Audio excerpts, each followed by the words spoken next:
So I've been interested for a long time in the big processes that change things in ecosystems. And for me, one of the fundamental things to think about when we're thinking about ecosystems or how we define ecosystems, for me, there's a lot of different definitions that people attach to ecosystem. But in my mind, ecosystems and their importance are the interaction between the physical and the biological, and the feedbacks both ways between those broad elements. And that creates an ecosystem. And wildfires are a huge physical driver in our ecosystems. We tend to think of them in a fearful way because they're scary and they're very destructive. But in the West, they are a natural part of and natural force in our ecosystems. So obviously this is an enormous topic, talking about the wildfire ecology of the West. So we can't get into too much detail about it, but mainly what I wanted to drive home was the notion that it is part of our ecosystems. Our ecosystems were formed in part largely because of the interactions of wildfires and how they help change patterns of both species distribution and other processes, biogeochemical processes in our watersheds in the Rocky Mountain West.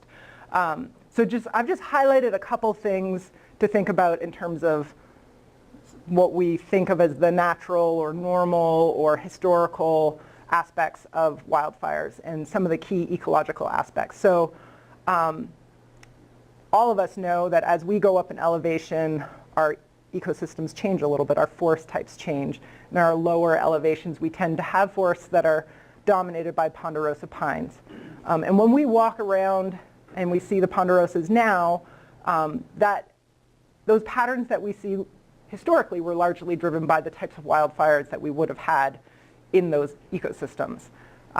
Ponderosa pine forests historically had a fire regime that was more about having low and moderate intensity fires. They tended to be ground fires, lower in the canopy, not big crown fires. And they had a return interval, depending on which part of Colorado you were in, more or less on a 5 to 30-ish year time cycle, with a lot of mixed intensities in there. So historically what we had, if you look at archival photos of the Front Range, what you see in the lower montane systems is this really big open canopy stands. We have a lot of mature trees, not very much ground cover. I think the expression used to be that you should be able to drive your horse and wagon through the forest in the ponderosas because that's how much space were between the trees. And that was maintained by fire. And as we went up in elevation, that changes. We have lodgepole dominated stands, and their ecology is totally different, but still completely reliant on fires. They have a much, much, much longer fire return interval, somewhere into the hundreds of years. The trees, lodgepoles have what are called serotinous cones, so the seed production and survival and regrowth is dependent on high intensity fires opening up those seeds and allowing other generations to spring up. So really different types of stands, really different types of ecologies, but still intimately linked with wildfire. So we know that wildfires used to play this really dominant role in our ecologies and our forests. But in recent years, in recent decades, we have been observing that some of the patterns that we had formerly expected with wildfires are starting to change, and specifically changing in the Rocky Mountain West. So what that graph on your right shows is the blue line on the bottom, that's sort of a little bit flatter, is the number of fires that we've been having. So that's been increasing somewhat. But the key thing to look at is that the size of the fires that we've been having has been dramatically increasing. And with that is sort of an indicator of the intensity of fire, the destructiveness of fires. So why is that happening? Now, this isn't going to be a surprising story to any of you. I'm sure you've heard it in the news recently with all of the fires that have been happening in the past couple of years in the Front Range. But basically, the big picture story of what people are discussing as to why we're seeing some of these patterns. In part, it's the received history of our land management decisions. So we know we don't like having fires. We're scared of them. They destroy our homes. They destroy our roads. They destroy our communities. And they make it difficult for us to produce timber or to range cattle in forests. So we've made decisions over the many decades to suppress fires in our forests. But when we do that, we take away that ecological role that fire was playing, particularly in our ponderosa pine-dominated forests. And so instead of having fires where we would let them happen relatively frequently and they'd be small and they'd keep the ground cover contained or controlled, we suppress all of the fires before they even have a chance to do that work. And then what happens is we get this huge increase in fuel loads in the forest. We let that ground cover grow up. We let Douglas fir grow up underneath the ponderosas. And then we have what are called ladder fuels, that when a small fire comes into that area, it picks up all that fuel, and instead of staying close to the ground, it goes up into the canopies and becomes a huge crown fire, and those produce a lot of energy and a lot of intensity very quickly and become very hard to control.